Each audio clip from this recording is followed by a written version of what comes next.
গরিব ঘরের মেয়ে যেহেতু ছিলাম, আদরে আদরে আর মানুষ হইনি।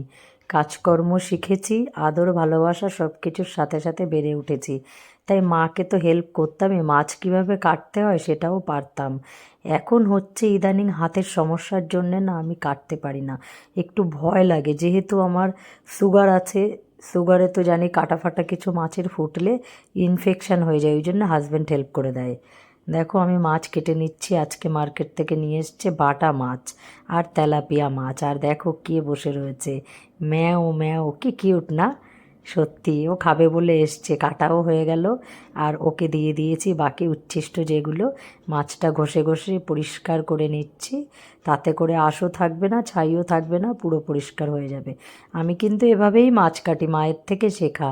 মা ঠাকুমা, মাকে হেল্প করতাম যেহেতু, দেখতে দেখতে করতে করতে শিখে গেছি। দেখো কলকাতায় সেটেলড হয়েছে, এখন করেই